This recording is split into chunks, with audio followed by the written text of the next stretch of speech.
Hello, this is Cindy with Cindy's Kitchen, and today I'm going to share with you my recipe for a wedge salad with blue cheese dressing.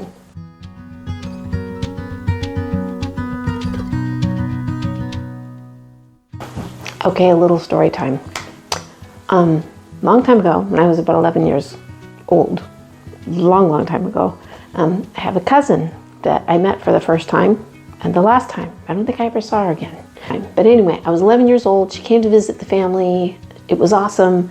And somewhere in the course of events and preparing a meal, I think we all had dinner together, she made the salad dressing. And I don't know if it was a ranch. I don't know if it was blue cheese. I just know it was really good. And the flavor that stood out to me was the garlic. I think at that point in my life, I had never had fresh garlic before. My mom used powdered garlic in recipes. It just wasn't something that she cooked with. And so that was my first experience of eating fresh garlic in a dressing. Now, mind you, it wasn't just garlic and mayonnaise or something. It was a full-blown dressing, but that flavor was predominant, and it was so good. It was so good on the salad. Anyway, I just wanted to share with you, because my cousin made this dressing, 11 years old, it has stuck in my mind all this time. So when it comes to my blue cheese dressing, it's got some good punch of garlic in it. If you're not a huge fan of garlic, you can pull back on it a little bit. I think that flavor needs to be in there, and I think it makes it fantastic. Okay, how I make my blue cheese dressing. So I made this last night, so you don't get to see how I put it all together, but I'm going to tell you the ingredients I put in it, about how much and why, and you can see the end result.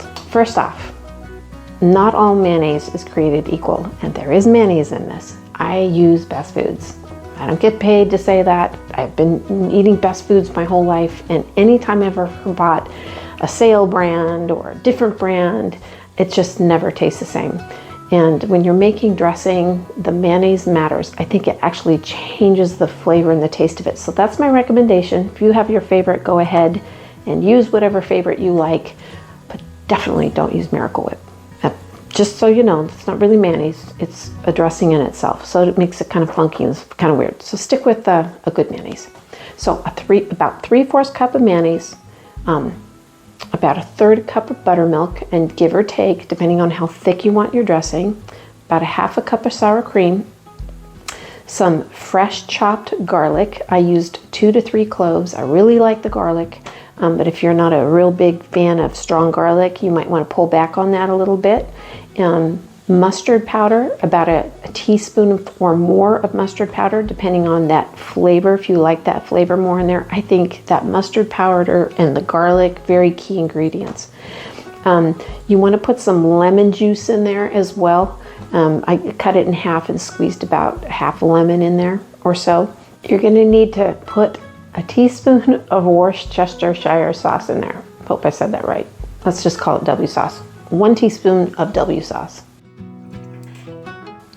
And then crushed black pepper, a really good salt, Himalayan or sea salt, something with minerals in it, something healthy, not a table salt. You're making dressing, you want a good salt. Finely chopped chives, and I used maybe about 5 chives and bent them over and chopped them up really small. And then some red pepper, so about 1/2 teaspoon to a teaspoon of that. A teaspoon might be a little too hot for some people, so maybe start with a little less and go from there and taste it as you go. And then about 1/2 cup of blue cheese. So when I was making this, I did all the other ingredients first, and the blue cheese was the last thing I added. So that way I mixed it up and I tasted as I went, so I could see what volume I wanted to turn up. Anyway, you whisk that up, cover it, and put it in your fridge overnight or for a few hours at least. When you let it sit a while in the fridge, all those flavors get an opportunity to meld together, and wow, what a difference. I tried it the night before and I thought, wow, this is really, really good. But when I waited overnight, it just all came together. It tasted so good. Okay, and that's it. That's how you make blue cheese dressing.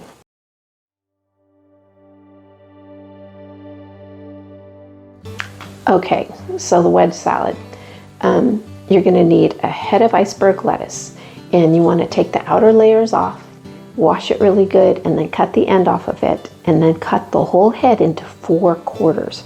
So I kind of missed that part in the video, but you can see the end result of the quarters. At this point, I put together all the veggies that I want in there, and I get my bacon frying. You gotta have bacon, because if you don't have crumbled bacon on this wedge salad, it's not a wedge salad. It's something, but I wouldn't call it that. I think every good wedge salad I've ever had has crumbled bacon on it. So wedge salad, I've got my iceberg lettuce ready to go, my wedges, and then I've got carrot in here from my garden. I was thinning out my carrots this morning, so I had some nice little tiny skinny carrots, and they were nice and sweet, so they were perfect what I was going to use it for. I have a zucchini that I've chopped up really fine. I've diced that, and then I've got some chopped green onion. You could certainly use chives. If you have chives left over from making the dressing, you could do that as well. In my case, I just went with the green onion because I had green onion I needed to use up. And then I've got red cabbage. I really like the color of red cabbage. I love, it should be called purple. But anyway, it adds a nice crunch also to it. And I love the combination of iceberg and red cabbage. It tastes very good to me. So I've got that in there, adds nice color and nutrition to it. Grape tomatoes, those are my favorite small tomatoes if I were going to pick one.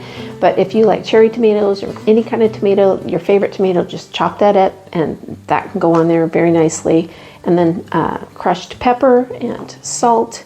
That's it for the ingredients for the wedge salad ingredients. Don't forget the bacon. You want to crumble your bacon.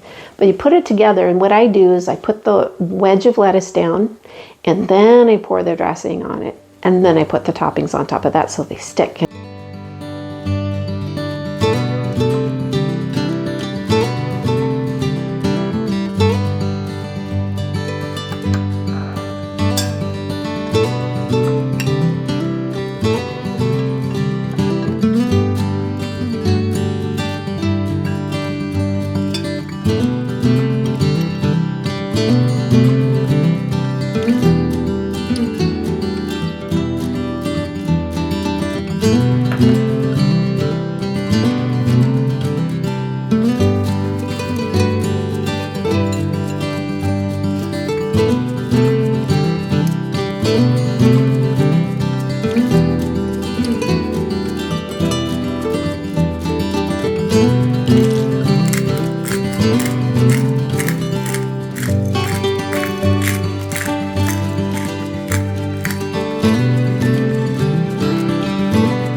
What a beautiful salad, and it's so good, especially if you like blue cheese. Like I said, you could use ranch, but if you like blue cheese, you're gonna like this dressing.